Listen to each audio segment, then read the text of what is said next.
जो कुछ घट रहा है वह सब माया है। इस श्लोक में अष्टावक्र कहते हैं कि संपूर्ण संसार माया है, एक भ्रम है। यह जो कुछ भी हम अनुभव करते हैं, सुख, दुख, हानि, लाभ, प्रेम, क्रोध, सब कुछ क्षणिक है, सब असत्य है। और जब कोई इस माया को पहचान लेता है, तब वह राग द्वेष से ऊपर उठ जाता है। माया का अर्थ है जो है भी और नहीं भी।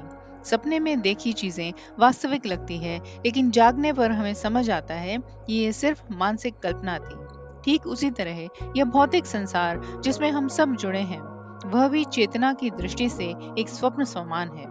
अष्टावक्र कहते हैं कि जो व्यक्ति यह जान लेता है कि संसार आत्मा की माया मात्र है, वह किसी से न राग रखता है न द्वेष। मनुष्य इस संसार में हर समय किसी न किसी से मोह या द्वेष करता रहता है।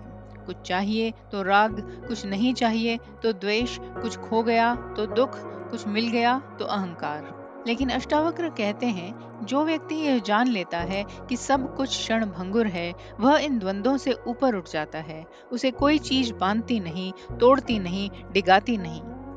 मुक्त आत्मा की दृष्टि से संसार एक खेल है, एक लीला है। जैसे कोई व्यक्ति मंच पर नाटक देखता है, वैसे ही ज्ञानी उस जीवन को देखता है, साक्षी होकर पर बिना उलझे।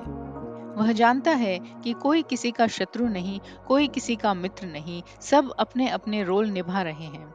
जैसे एक अभिनेता मंच पर राजा है और दूसरा भिखारी, लेकिन मंच के पीछे दोनों कलाकार हैं।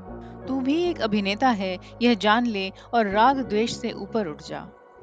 इस उपदेश को अपनाकर जीवन में अपार परिवर्तन आता है। कोई अपमान करे तो आप भीतर से टूटते नहीं, कोई प्रशंसा करे तो आप उड़ते नहीं, कोई छूट जाए तो आप खाली नहीं होते, कोई मिल जाए तो आप संलग्न नहीं हो जाते।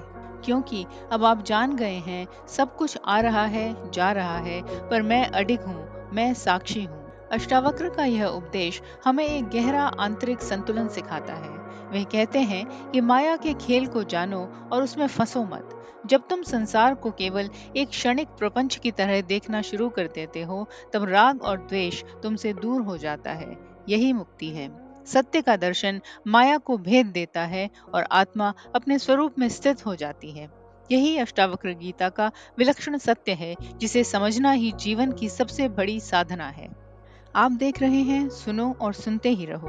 हमारा चैनल पुरातन ग्रंथों को सरल भाषा में आप तक पहुंचाने का एक प्रयास है। कृपया चैनल को सब्सक्राइब कीजिए और हमारे साथ जुड़िए।